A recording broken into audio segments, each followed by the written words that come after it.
Sa iba pang ulat, naging ang paglulunsad ng training camp ng mga estudyante sa Antipolo City. Layunin nito na paunlarin ang leadership qualities ng mga kabataan at isulong na rin ang advokasya sa kapayapaan. Narito ang report ni Princess Habiba Sari.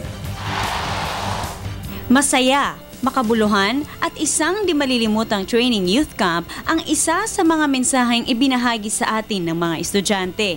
Isang 4 na araw na youth leadership program ang ginanap sa Phillips Sanctuary Pistaño Training Center, Antipolo, Rizal sa tulong ng Pimentel Center for Local Governance, University of Makati na sila ring full sponsor ng programa. Pinangunahan ng dating senador at kilalang magaling na professor ng PCLG na si Aquilino Nene Pimentel ang nasabing programa. Ito anyay bahagi na rin ng kanyang adhikaing makatulong sa pagmulat ng isipan ng mga kabataan sa mga nangyayari sa ating kapaligiran. Dagdag niya, ito rin kakaiba sa lahat ng mga youth camp na kanilang pinangunahan. This is the first time where Muslim youth and Christian youth and indigenous people's youth are together in one seminar. At ang setting dito sa Pistaño Farm, napaka-conducive sapagkat nakita mo, this is a fully reforested area, sabihin na lang natin, puno ng kahoy at many natural contours. At ayon sa kanya, ito'y isang paraan para sa patuloy na pagsusulong ng peace advocacy. Bunga ng aming anxiety sa nangyari doon sa Zamboanga.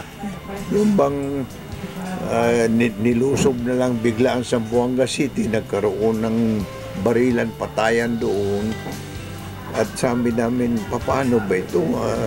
Kailangan we must try to do something new, something innovative, na simulahan natin ang mga bata while they're still young para matanggal yung seeds of mga binhi ng galit na nasa puso po nila.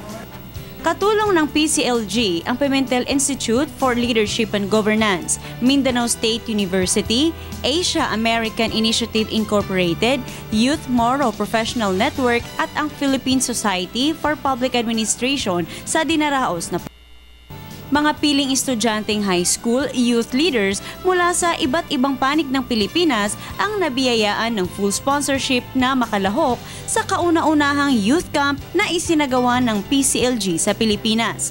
Sa pagtatapos ng programa, naniniwala si Pimentel na dapat alam ng mga kabataan na mahalaga sila sa ating bayan at malaki ang kanilang maiaambag para sa pag-unlad ng ating bansa. At sa mga probinsyang nakaranas ng matinding krisis tulad na lamang ng Zamboanga, may pabaong mensahe si Pimentel lalo na sa mga kabataan. Tayo ay isang rasa. We are one race. We are one people. Iba-ibang ang kultura. But just the same, isa po ang ating Panginoon. We believe in one God, both Islam and Christianity as well as the IPs, indigenous peoples. Naniniwala sila sa isang Panginoon. At saka, ang kumbaga, you put it down in human language. Bakit naman ang relihiyon sa kapayapaan ay makigera sa relihiyon ng pag-ibig? Pero yung pag-asang yun magsimula sa mga kabataan. Because they are the pillars of tomorrow.